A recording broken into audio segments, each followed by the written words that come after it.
Merci, bonsoir à tous. Donc, je suis Raphaël Gerson, le directeur régional de l'ADEME en Île-de-France. Je vais être court, vraiment. D'abord parce que j'interviens en dernier et qu'à peu près tout a été dit, et ensuite parce que le buffet nous tend les bras après la conclusion. Donc, ce que je voulais vous dire, moi, ce soir, je ne vais pas revenir sur le partenariat avec l'ADEME, Efficacity, le CSTB. On est des partenaires de longue date.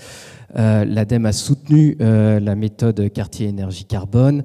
L'ADEME a soutenu de nombreux quartiers dans le cadre de l'expérimentation de cette méthode, des quartiers sur l'ensemble du territoire. Et c'est tout naturellement que l'ADEME soutient aujourd'hui le lancement d'Urban Print.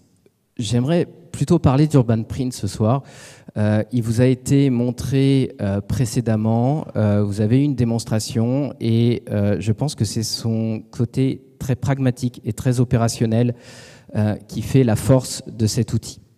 Cet outil, il permet vraiment de comparer les différentes variantes d'un projet, il permet de mesurer l'impact carbone d'un projet, il permet de faire une évaluation globale transverse et il vous permet de décider et d'agir.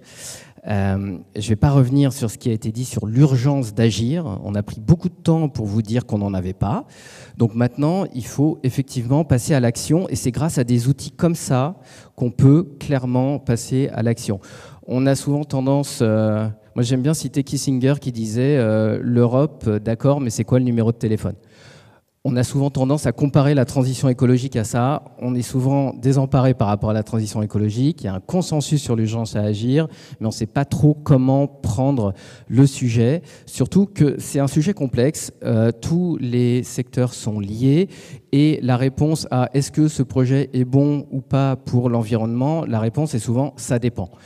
Et c'est vrai que ça dépend. Ça va dépendre de chaque quartier, ça va dépendre de la situation, ça va dépendre d'un gisement, ça va dépendre des ambitions, ça va dépendre de beaucoup de choses. Mais justement, cet outil, il va vous permettre de vous donner une réponse claire grâce à son côté très opérationnel et pragmatique. Il va vous permettre de mobiliser les acteurs, les territoires et les citoyens. Il va vous permettre d'accélérer en prenant en compte l'évaluation carbone dans l'aménagement urbain de façon systématique. Et il va vous permettre de progresser, notamment grâce aux nombreuses données que cet outil va collecter et générer. Voilà, donc le partenariat entre l'ADEME, Efficacity et STB, il est de longue date. Comme je vous le disais, il ne date pas d'hier, mais il n'est pas prêt de s'arrêter non plus, parce que c'est un outil qui va être en constante évolution grâce à toutes ces données qu'on va permettre d'analyser. Et donc, c'est un outil qui va constamment s'améliorer. Voilà, je vous remercie beaucoup pour votre attention et je vous encourage à l'utiliser. Merci beaucoup.